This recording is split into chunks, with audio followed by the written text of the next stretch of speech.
नमस्कार। द्वितीय वर्ष राजनीति विज्ञान में मैं doctor Gayatri, SPC government college Ajmer,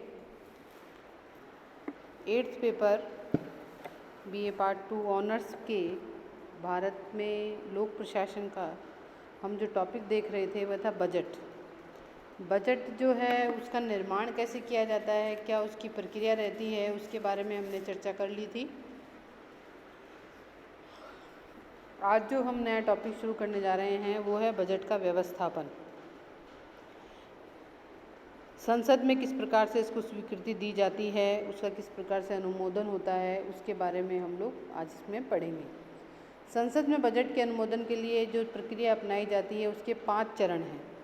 पहला चरण है बजट का प्रस्तुतिकरण, दूसरा है बजट पर सामान्य चर्चा, तीसरा है अनुदान मांगों पर विचार, फिर चौथा है विनियोजन विधेयक और 5वां है वित्त विधेयक पर विचार। तो बजट विधेयक का प्रस्तुतिकरण की बात हम करें तो भारतीय बजट वित्त मंत्री द्वारा फरवरी के अंतिम दिन प्राय शाम 5 बजे लोकसभा में प्रस्तुत किया जाता है। बजट प्रस्तुत करते समय वित्त मंत्री अपना अभिभाषण देता है, जिसे बजट अभिभाषण भी कहा जाता है, और पूरे देश को इस भाषण का इंतज़ार भी रहता है, क्योंकि इसी भाषण से हमें पता चलता है कि इस सत्र में, यानी ये जो अगला सत्र आने वाला है बजट का, उस सत्र में किस प्रकार की कौन सी योजनाएं आएंगी और कौन से नए कर लगाए जाएंगे और कौन सी नई छूटें दी जाएंगी, जिसे बजट अभिभाषण इसीलिए कहा जाता है। इस भाषण से कर संबंधी प्रस्तावों, शुल्क संबंधी प्रवृत्तियों, उद्योगों के संरक्षण तथा आगामी बजट के लिए सरकार की वित्तीय नीतियों की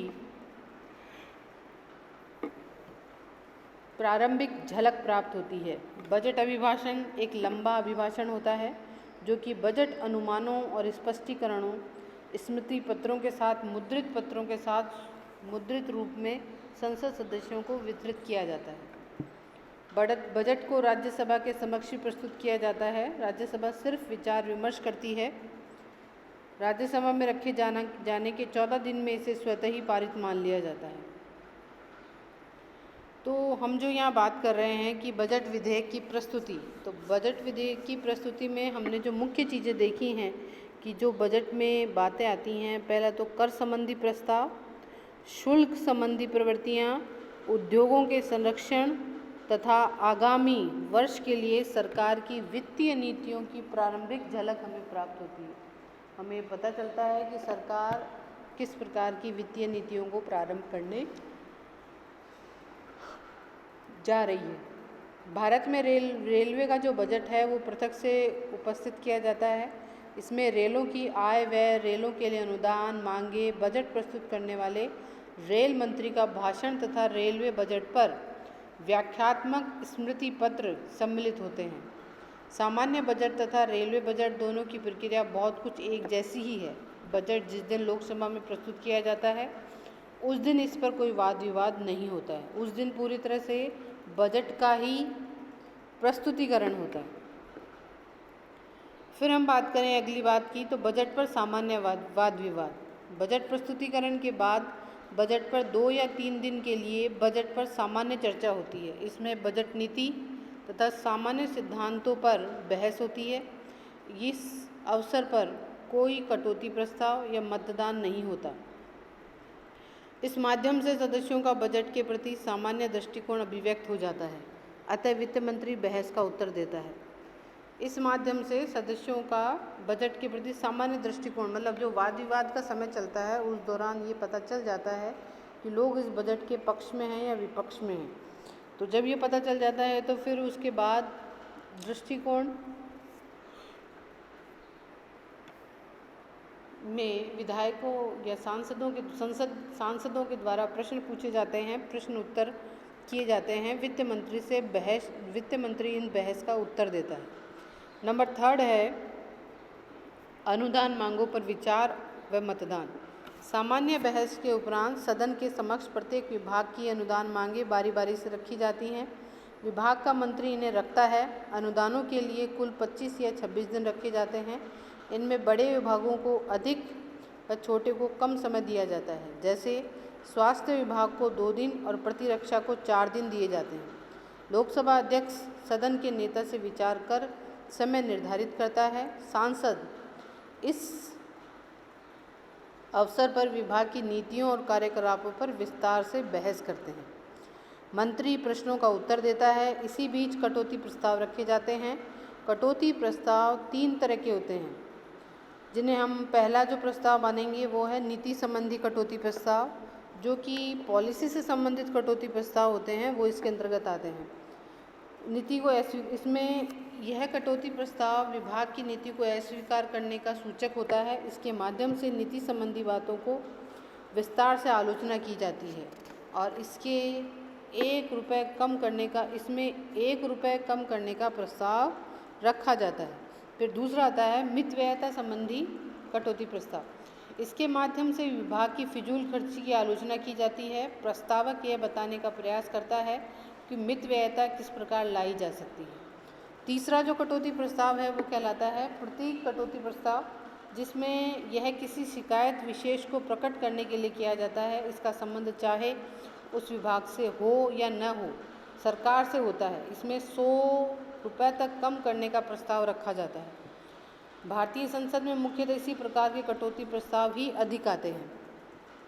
भारत की अगर हम बात करें तो भारत में प्रतीक कटौती प्रस्ताव ज़्यादा आते हैं, जिसमें 100 रुपये तक कम करने का प्रस्ताव रखा जाता है कि जो शिकायतें आती हैं उस संदर्भ में ये प्रस्ताव आगे काम करता है। कटौती प्रस्ताव स्वीकार नहीं किए जाते हैं क्योंकि इन्हें स्वीकार करने का अर्थ यह होता है कि सरकार के प्रति अविश्वास। मंत्री अपनी मर्जी से किसी कटौती के संशोधन के रूप में स्वीकार कर सकता है, पर प्रत्येक अनुदान मांग पर बहस के बाद मंत्री उत्तर देता है और मतदान होता है। अतः इस अवधि में संसद को विस्तार से चर्चा करने और सरकार के पक्ष और विपक्ष से मतदान करने का अवसर प्राप्त हो जाता है। बजट संबंधी वाद विवाद के प्रमुख दोष यह पाया जाता है कि बजट संबंधी बहस वो केवल सिद्धांत पर ही आधारित होती है और उनके ब्यूरो के संबंध में तनिक भी इसका बहस का कोई लेना देना नहीं होता है।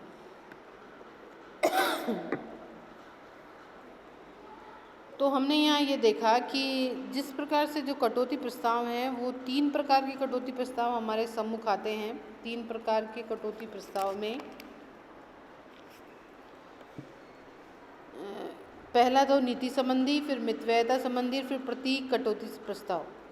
फिर इसके पश्चात जो कटौती प्रस्ताव हैं वो सामान्यतः सरकार द्वारा स्वीकार नहीं किए जाते हैं। उसका कारण ये होता है कि अगर कटौती प्रस्ताव मान लिए जाएं तो ऐसा माना जाता है कि जो सरकार है, जो गवर्नमेंट है, जो काम कर रही है, वो गवर्नमेंट जो है वो सही काम नहीं कर रही है, इसलिए इन कटौती प्रस्तावों को स्वीकार नहीं किया जाता है। अविश्वास को दृष्टिगोचर करती है। फिर हम चौथे पे आते हैं विनियोजन विधेयक। मांगों पर मतदान के बाद पूर्तियों पर मतदान का अंतिम चरण विनियोजक विधेयक कहलाता है। इसके माध्यम से स्वीकृत मांगों को एक साथ कानूनी रूप मिलता है। अनुदान मांग तो मात्र व्यय के लिए स्वीकृत होती हैं, किंतु विनियोजन विधेयक के माध्यम से कार्यपालिका को सिंचित निधि से व्यय करने के लिए धन निकालने का भी अधिकार मिलता है। इसे पारित करवाने की प्रक्रिया ठीक वही होती है जो किसी कानून को बनाने के लिए अपनाई जाती है। इस प्रकार विशेष बहस नहीं होती। यदि कोई नया मुद्दा हो जाए तो अनुदान मांगों के समय उसे नहीं उठा हो, इस समय उठाया जा सकता है। लोकसभा इसे प्राप्त कर देती है और राज्यसभा इसे अस्वीकृत करने का अधिकार नहीं है। राज्यसभा को 14 दिन का समय दिया जाता है, फिर उसको स्वतः ही वहाँ से पारित मान लिया जाता है। 14 दिन के बाद राज्यसभा को उस विधेयक को वापस करना होता है। 14 दिन के बाद लोकसभा अध्यक्ष राज्यसभा द्वारा 14 दिनों में पारित नहीं करने पर बिना किसी स्वीकृति के राष्ट्रपति के पास हस्ताक्षर के लिए भेज देता है।